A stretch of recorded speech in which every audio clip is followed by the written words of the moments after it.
Oke, saya ulang. Sorry, suara saya masih mute ya.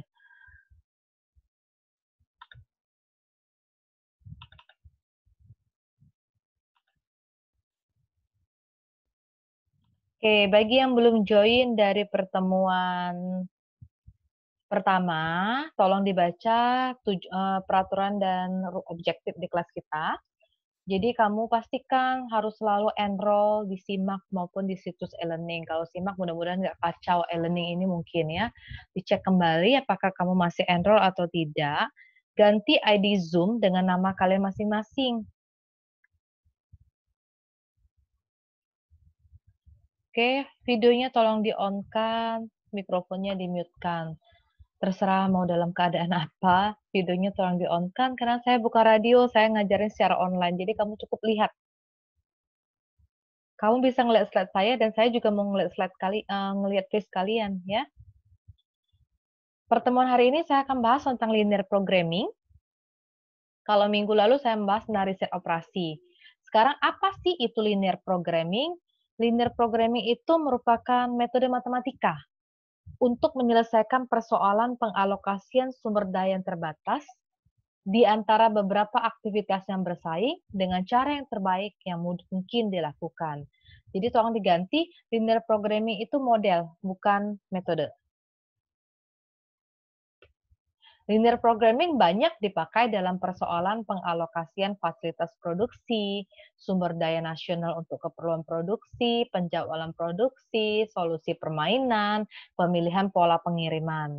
Apa sih manfaat linear programming? Kita ingin memperoleh solusi terbaik dari keterbatasan sumber daya untuk mencapai suatu tujuan. Masalah program linear itu diformulasikan dalam beberapa formula matematika dan ada ketentuan yang harus kita penuhi.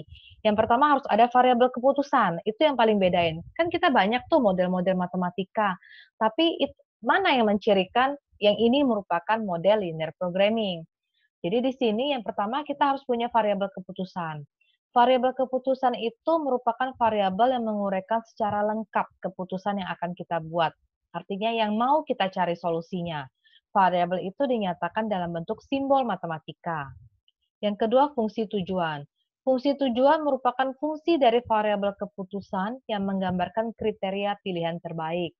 Fungsi tujuan ini harus dicapai agar solusinya optimum. Pembatas merupakan kendala untuk memformulasikan sumber daya yang ada dalam menentukan nilai semua variabel keputusan. Ada yang menyebutkannya pembatas, ada yang menyebutnya constraint. Yang keempat, pembatas tanda. Pembatas tanda itu untuk menjelaskan apakah variabel keputusannya bernilai non-negatif. Non-negatif itu artinya nol dan positif. Ada nolnya ya. Berikut adalah model umum program linier yang paling sering kita pakai. Jadi mempunyai Z sama dengan C1X1 tambah C2X2 tambah sampai CNXN. Dengan kendala, itu kendalanya. Oke, kendalanya A11X1 tambah A12X2 sampai seterusnya tambah A1NXN. Kendalanya bukan tiga-tiga tandanya, salah satu bisa kecil sama dengan, besar sama dengan, daripada B1. Terus sampai berapa macam kendalanya. Dan ciri yang terakhir, kita punya namanya kendala non-negatif, yaitu X1, X2 sampai Xn besar sama dengan 0. Jadi model Prolin itu seperti ini nulisnya. Dia pasti buat maksimumkan, minimumkan. Jadi salah satu. Kita nanti akan belajar ada namanya goal programming. Jadi dia fungsi tujuannya ada dua, ada maksimum atau minimum. Tapi sekarang kita belajar yang single dulu. Maksimumkan, kalau enggak berarti dia minimumkan. Dan ini memang dia tulis dengan kendala, tertulis seperti itu. Keterangannya apa? Z itu fungsi tujuan yang akan kita cari nilai optimumnya. Kenapa pakai Z? Karena buku-buku atau kesepakatan kita di optimasi kita pakai Z. Boleh nggak Bu fx? Boleh. Variabelnya kalau kok X1, X2, Xn, bolehkah Y1, Y2, Yn? Boleh. Mau ABC? Boleh. Ya, itu namanya variabel yang bisa kita ubah-ubah. Kemudian nilai C1, C2 sampai Cn itu namanya koefisien fungsi tujuan. Atau istilahnya namanya parameter. Itu angka depan variabel kan. 5x1. Berarti 5 itu koefisiennya atau parameter. X1, X2, sampai Xn adalah variabel keputusan. A11, A1N, AMN itu adalah koefisien pada kendala. Tadi kan ada ya, A11X1, A12X2, A1NXN, seperti itu. Kemudian B1, B2, sampai Bm itu ada kapasitas solusi kanan kendala. Nilai kanan nih. Nih ya, nilai sisi kanan. Kemudian X1, X2, sampai Xn itu adalah syarat atau kendala non-negatif untuk setiap variabel. Jadi nanti nilai X1, X2, sampai Xn nilainya itu harus, kalau tidak 0 harusnya positif. Sekarang bagaimana sih metode untuk menyelesaikan program linier?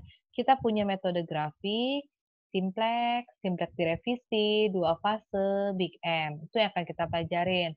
Softwarenya kita juga punya Lindo, Lingo, POM, WinKSB. Saya akan lebih banyak pakai ke Lindo karena dia cocok untuk linier. Nanti Lingo mungkin nanti dengan Bu Fitri. Lingo juga bisa menyelesaikan linier. Kelebihannya dia bisa menyelesaikan yang non-linier juga. Kalau POM dengan WinKSB nggak saya pakai karena dia nggak kompatibel untuk semua jenis laptop, tergantung berapa bitnya. Dan kita akan pelajari pertama kali metode yang paling konvensional, yaitu metode grafik. Apa sih keunggulan metode grafik? Kamu udah pernah belajar waktu di sekolah menengah tentang sistem persamaan linier, kalau enggak tentang program linier. Yang orang cerita beli dua sepatu dan satu baju harganya sekian. 3 sepatu dan 2 baju harganya sekian. Berapa harga satu sepatu dan berapa harga satu baju? Ingat nggak? Terus kita punya namanya metode eliminasi, metode substitusi, seperti itu. Jadi metode grafik ini khusus untuk dua variabel, karena kita sumbu koordinat X dan Y. Jadi nggak mungkin lebih dari dua variabel. Satu pun nggak. Jadi kalau dua variabel, pakailah grafik. Itu lebih gampang. Ya, kenapa dua variabel tadi? Dia bisa digambarkan dalam koordinat X dan Y. Kemudian metode grafik itu efektif untuk model dengan jumlah kendala yang sedikit. Selain variabelnya sedikit, kendalanya juga sedikit, dia efektif. Karena kalau kendalanya banyak, nanti kita gambar di grafik akan banyak sekali garis-garisnya dan akan rumit untuk membacanya. Kelemahannya apa? Si grafik dia tidak dapat digunakan untuk model dengan jumlah variabel yang banyak karena hanya harus dua tadi. Terlalu rumit jika jumlah kendalanya banyak. Kemudian kalau gambar grafik, kalau kita cuma gambar secara perkiraan, ukurannya ya kadang kurang tepat. Dia lebih bagusnya kita gambar di kertas milimeter blok yang ukurannya benar-benar kecil dan rapi ya. Ini saya berikan, ini udah pernah kita bahas ya minggu lalu, contoh persoalan maksimasi. Jadi saya contohkan kembali. Ini contoh kasus maksimasi. Jadi maksimasi itu bisa berupa memaksimalkan keuntungan atau hasil. Contohnya PT Lakuna Tekstil. Dia memiliki sebuah pabrik yang memproduksi dua jenis produk.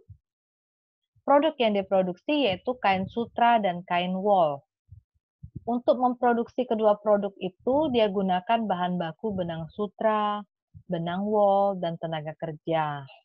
Maksimum penyediaan benang sutra itu sehari cuma 60 kg, benang wol 30 kg, dan tenaga kerjanya 40 jam per hari. Kebutuhan setiap produk terhadap bahan baku dan jam kerja dilihat pada tabel berikut. Nih, jadi kita lihat nih, ada kendala nih, benang sutra. Kalau kain sutra, dia butuh benang sutranya 2 kilo.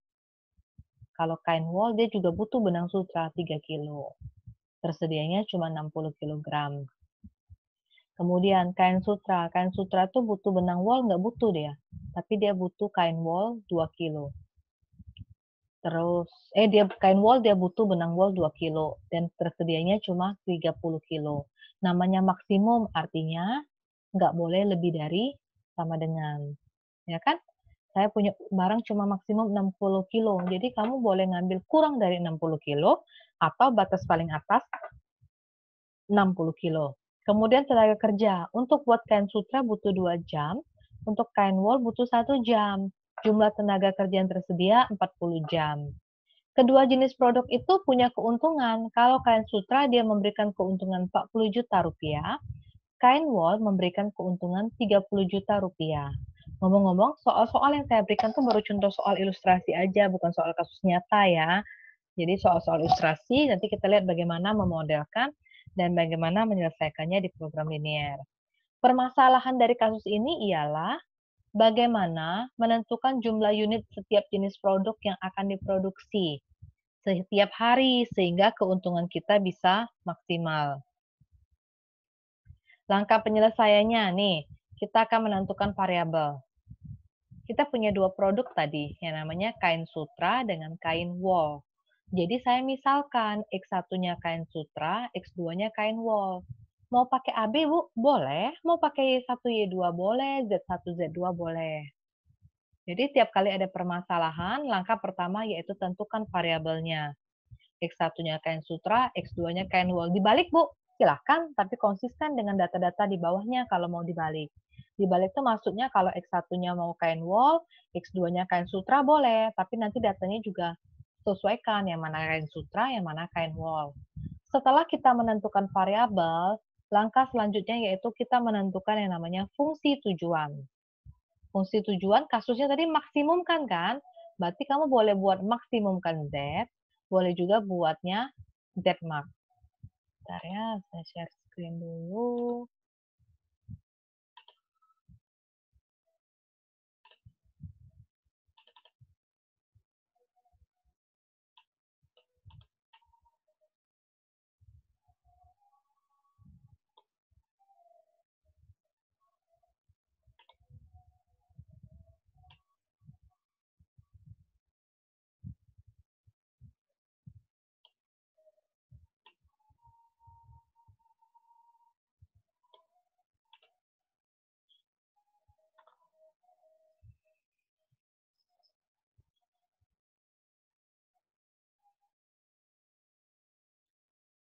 Jadi di sini boleh ditulis maksimumkan.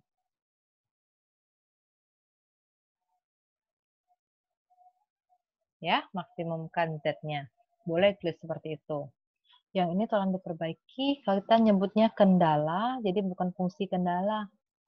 Ya kan? Masih ingat definisi fungsi, suatu aturan yang mengawankan setiap anggota di daerah asal tepat satu dengan anggota di daerah kawan. Jadi ini tolong diperbaiki dulu, fungsinya tolong dicoret. Terus dari mana Bu ini? Dari tabel. X1 tadi punya si kain sutra, X2 itu punya kain wool. Jadi ini, dari ini. Jadi namanya 2. Jadi saya buat di sini kain sutra itu X1, kain wool itu X2. Jadi kamu ngomongnya 2X1 ditambah 3X2, karena maksimum berarti dia kecil sama dengan 60. Kemudian benang wool, 0 ya, nggak ada kan? Jadi kamu nggak perlu nulis 0X1 seperti ini, hilangkan aja. Jadi cukup tulis 3X2, kecil sama dengan 30. Kemudian tenaga kerjanya gimana? 2X1 nih ya, tambah 1X2 kecil sama dengan 40. Ini boleh nulis 1X2 atau mau dihilangkan satunya, oke kita udah tahu kalau nggak ada angka di depannya, berarti dia 1. Itu kendalanya, penyusunan kendala. Dapat Z tadi dari mana? Karena kasusnya max ya, jadi max Z sama dengan kain sutra tadi X1 ya, jadi 40X1 tambah keuntungan si kain wool 30X2. Jadi seperti itu. Kemudian sudah ada fungsi tujuan. Jadi ini saya nyatakan sebagai namanya fungsi tujuan. Dan bagaimana yang ini? Yang ini saya nyatakan sebagai yang namanya kendala. Ingat, bukan fungsi kendala, tapi kendala. Ciri dari model program linear itu apa? Harus ada fungsi tujuan, ada kendala, dan satu yang paling penting, kita punya namanya kendala negatif. Variabel kita ada berapa? Ada 2. Cuma X1,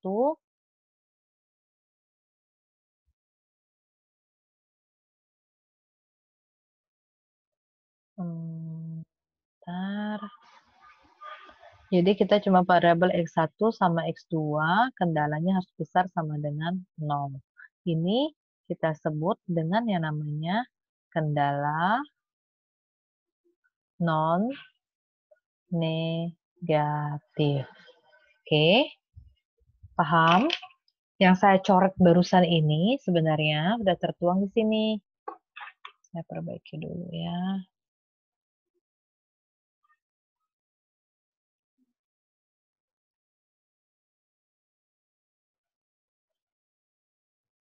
Oke, yang saya tulis tadi, yang barusan saya hapus ini udah di sini. Tolong ganti yang fungsi tadi, ganti dicoret, jadi cukup tulis kendala atau batasan. Kalau buku teks English, dia nulisnya constraint. Oke, bentar saya rapiin. Oke, oke, itu kendala. Terus apa yang kita lakukan? Kita mau buat grafik. Mungkin perlu dicatat kembali dulu. Kan,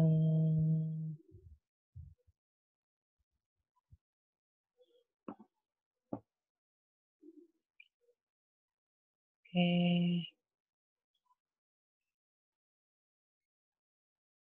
Saya bisa share screen nggak ya? Saya stop share dulu ya. Ini saya mau jelasin dari gambar-gambar ini. Hari ini saya bahas yang kasus maksimum dulu ya. Sampai sini, oke. Saya mau jelasin yang ini. Langkah cara pembuatan grafik. Saya stop share dulu.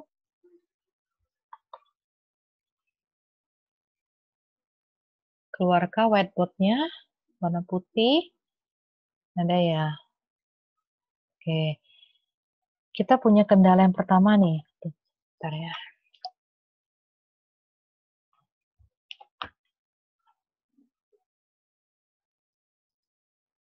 Kita punya kendala yang pertama, katanya tadi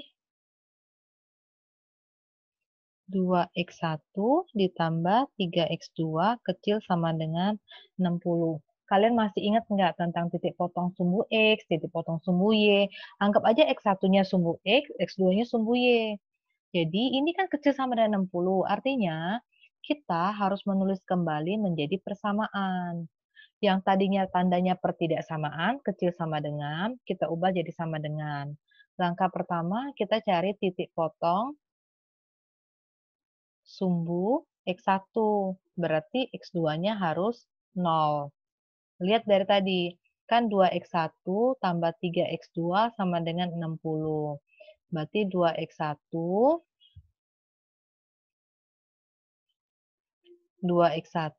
tambah 3, x2-nya kan 0.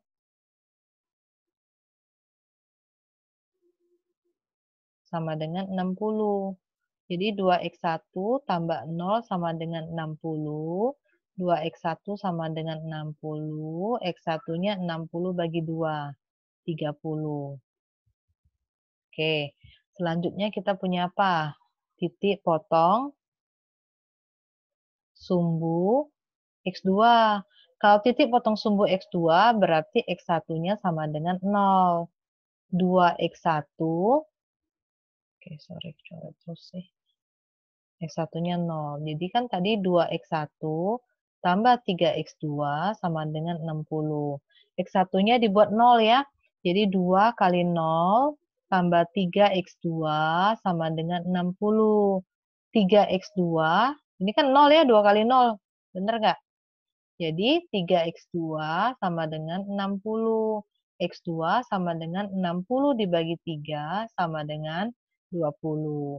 Kita punya 2 nih. Titik potong sumbu X1 berarti X2-nya 0. Jadi X1, X2. Titik itu selalu harus X1, X2. Jangan terbalik. Jadi XY gitu ya. Y1, Y2. X1-nya kita dapat 30. X2 kita dapatnya 0.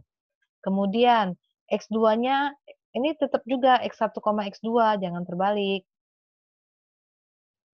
X1-nya berapa? 0. X2-nya 20. Kita punya 2 titik sudah. 30,0 dengan 0,20. Ini untuk yang namanya kendala 1.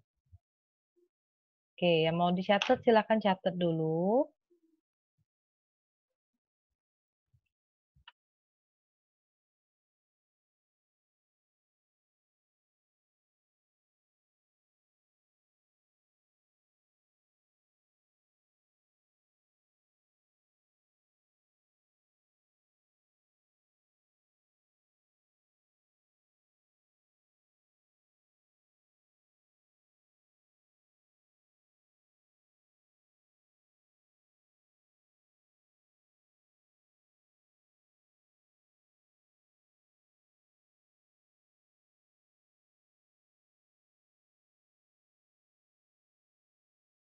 Sudah? Ini udah di-record ya. Jadi nanti kamu bisa lihat kembali sebenarnya. Oke, saya whiteboard yang baru ya. Kita ke kendala kedua.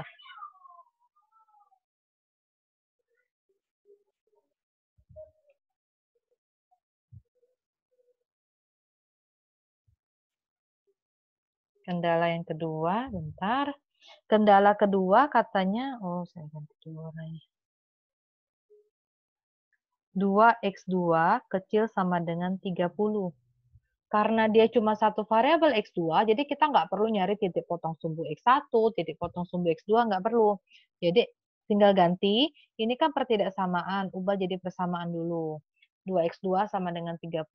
Jadi X2, 30 bagi 2, 15. Oke, jadi udah dapet. Kok nggak koma? Nggak, dia cuma garis yang namanya X2 sama dengan 15. Kemudian kita lanjut ke kendala ketiga. 2x1, saya yakin kamu udah bisa ini. Kamu cuma lupa-lupa. Semua udah diajarin kan di sekolah menengah ini. Kalau grafik sih nggak ada yang baru. Pengulangan aja dari apa yang udah kamu pelajarin. Ini kendala ketiga. 2x1 tambah x2 kecil sama dengan 40. Jadinya gimana? Cari lagi dulu. Titik potong terhadap sumbu x1. Artinya x2-nya 0. Tadi, pertidaksamaan tadi, 2x1 tambah x2 kecil sama dengan, ubah jadi sama dengan dulu. Oke, jadi x1-nya, x2-nya 0 ya, jadi 2x1 tambah 0 sama dengan 40. 2x1 sama dengan 40. X1-nya berapa? 40 bagi 2, 20. Titiknya kita dapat ya, titik itu x1, x2 kan. X1-nya berapa? 20, X2-nya 0. Itu titik pertama. Sekarang kita lanjut. Titik potong terhadap sumbu X2. Berarti X1-nya 0. 2x1 persamaan kita ditambah x2 sama dengan 40. X1-nya 0 nih. 2 kali 0 ditambah X2 sama dengan 40. 0 ditambah X2 sama dengan 40. Jadi X2-nya 40. Seperti kembali lagi, titik itu X1, X2. Jadi X1-nya, kamu jangan nyebutnya 40,0. Urutannya harus X1, X2. Jadi X1-nya 0, X2-nya 40. Oke, kita punya titik nih untuk kendala ketiga, 20,0 dengan 0,40. Titik-titik itulah yang akan kita buat dalam metode grafik. Oke, saya kembali. Ini udah?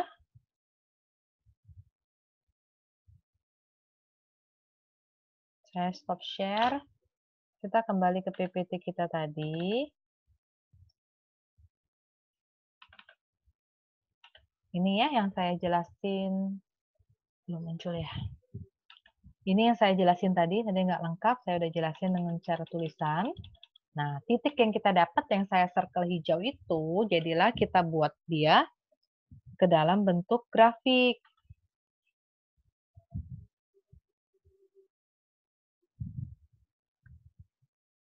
Nah, ini kita buat dia dalam bentuk grafik. Titik yang kendala yang pertama itu udah dikasih logo 1 tuh.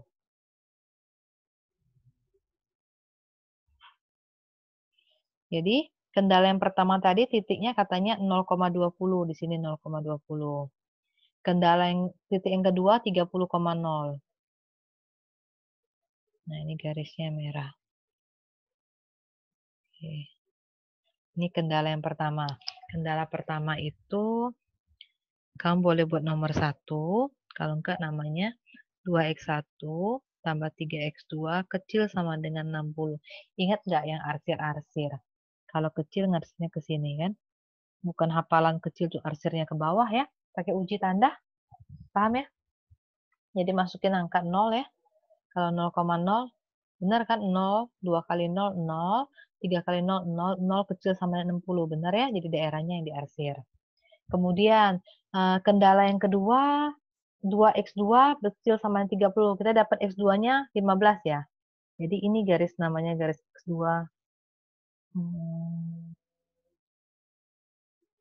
Saya ganti warnanya. Nih. Ini garis x2 yang kuning. X2, 2x2 kecil sama dengan 30. Kalau kecil berarti diarsirnya ke bawah seperti ini. Oke. Kendala ketiga, kita dapat titiknya 0,40 sama 20,0. Nah, yang lupa-lupa cara menggambar titik koordinat dibaca ulang kembali ya. Jangan terbalik-balik 0,40-nya di mana, nanti kamu gambarnya di bawah. Nah, tandanya ini yang ketiga kan? Apa tadi sih kendalanya? 2x1 tambah x2 kecil sama dengan 40. Ini arsirnya sini. Yang mana yang disebut dengan daerah penyelesaian? Daerah yang mendapatkan tumpukan 3 warna saya di sini. Atau mendapat arsiran paling banyak. Kalau di sini, nih, dia udah membuat tuh daerah arsirannya di situ. Udah dikasihnya titik A, B, C, D, E. Oke, mau digambar dulu silahkan. Atau di screenshot juga. Oke, saya clear ya.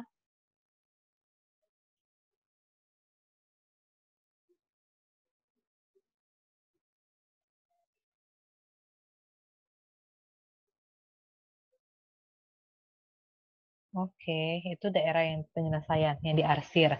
Dia udah menandain dengan titik-titiknya. Jadi ada titik A, nih, nggak bisa. Titik A, titik B, titik C, titik D, titik E. Kalau gambarnya di kertas milimeter blok rapi, mudah kok kelihatannya berapa.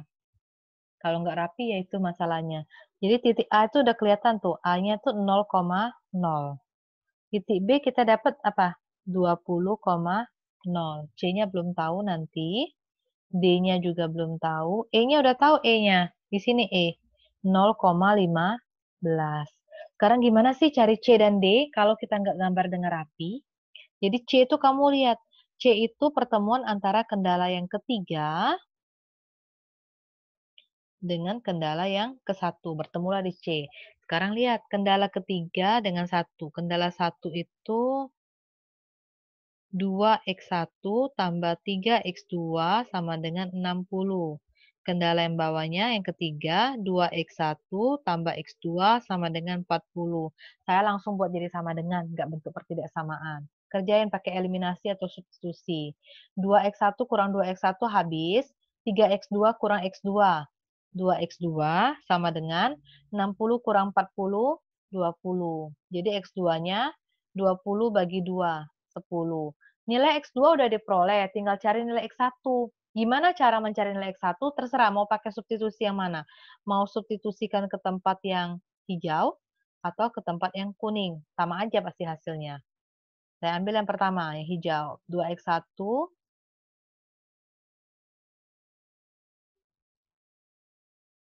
Jadi 2x1. Oh, 2x1. Mana sih? 2x1 tambah 3x2 sama dengan 60. 2x1 tambah 3, x2-nya kan dapat 10. 2x1 tambah 30 sama dengan 60. 2x1 berapa? 60 kurang 30. 2x1 sama dengan 30, x1-nya 30 bagi 2, 15. Kita punya titik namanya x1, x2, berarti 15, 10. Ya benar ya, kurang lebih sini 15, sini 10. Ya kan, kalau saya buat sini kurang lebih ini 15, yang kurang lebih ini 10. Dapat? Oke.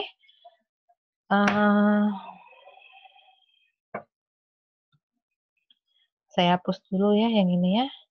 Sekarang kita cari titik D. Titik D belum diketahui. Titik D dilihat itu. Itu pertemuan antara kendala atau garis keberapa dengan garis keberapa. Jadi baru bisa kita ketahui titik potongnya. Titik D di sini. Titik D di sini, nih D. Pertemuan antara kendala yang kedua dengan kendala yang pertama, ya kan? Jadi, kendala yang kedua tadi, X2 sama dengan 2X2 sama dengan 30. Jadi X2-nya 30 bagi 2, 15. Nilai X2 udah diketahui. Kendala yang pertama, 2X1 ditambah 3X2 sama dengan 60. Saya langsung buat sama dengan. Jadi 2X1 ditambah 3 kali X2-nya 15 sama dengan 60. 2X1 tambah 3 kali 15 itu 45 sama dengan 60. 2X1 sama dengan 60 dikurang 45. 2X1 sama dengan 15. Jadi X1-nya sama dengan, salahkah? 2X2 30 ya. X2-nya jadinya 15, benar. Kalau X2-nya 15, kita punya nilai 2X1 tambah 3X2 sama dengan 60. 2X1 ditambah 3 kali 15 sama dengan 60. 2X1 tambah 45 sama dengan 60. 2X1-nya berarti 15 dibagi 2 sama dengan 7,5. Titiknya tetap X1, X2, berarti X1-nya 7,5, X2-nya 15. 7,5 ya kurang lebih di sini nih, 7,5 ya kan, separohnya ini 15. Kita udah dapat nih titik A, B, C, D, E. Apa yang harus kita lakukan dari titik A, B, C, D, E? Nilai titik A, B, C, D, E itu kita substitusikan ke yang namanya fungsi tujuannya.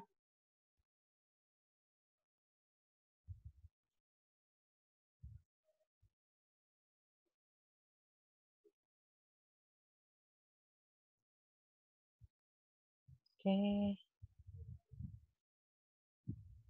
Nih ya, langkah yang saya ngoceh-ngoceh dari tadi ini, ya.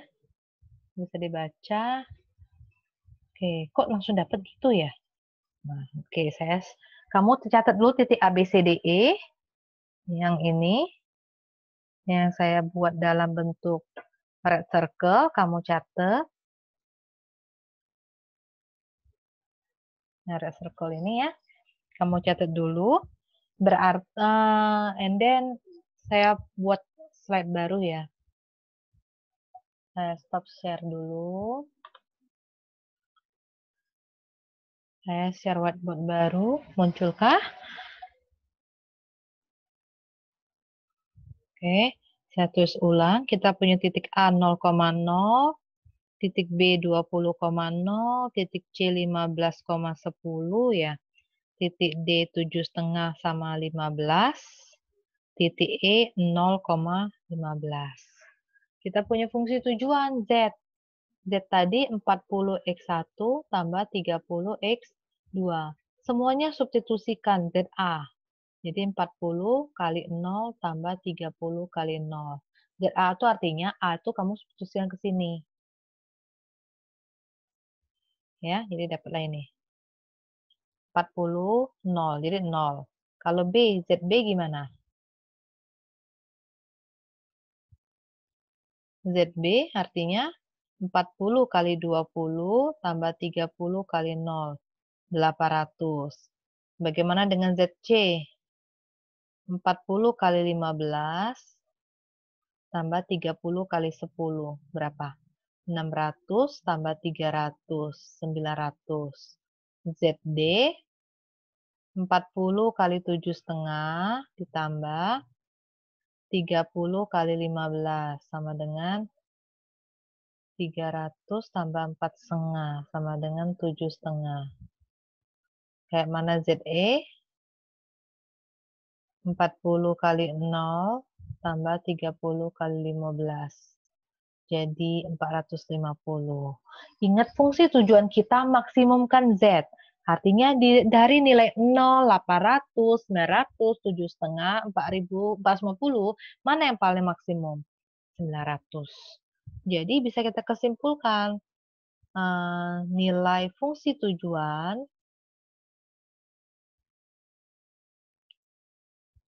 maksimum kan, jadi 900 dengan X1-nya 15 dan X2-nya 10. Atau dengan kalimat lain, banyaknya kain sutra yang diproduksi adalah 15 dan kain wol yang diproduksi adalah 10. Sehingga keuntungan maksimum yang dapat dicapai adalah 900 juta rupiah. Oke, materi kita sampai sini yang metode grafik. Saya kasih banyak soal ya tadi itu ya, soal-soal ada yang maksimum, minimum. Jadi coba tolong kerjain dulu yang maksimum itu, coba dengan metode grafik. Oke, ada pertanyaan kah?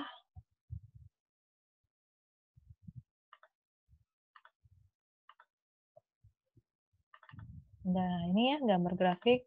Ini dapat solusinya. Terakhir ini. Ada cara lain selain yang cara saya ajarin. Kita punya pekerjaan namanya menggeser fungsi tujuan. Kayak dulu namanya garis lidik. Terserahlah pengennya yang mana. Kalau saya tadi yang banyak tumpukan tuh namanya daerah visible, daerah hasilnya. Kalau orang-orang ada yang daerah bersih, itu yang jadi daerah solusi. Yang ini kasus minimasi kita pelajari di minggu depan. Ini sekedar saya jelaskan kembali.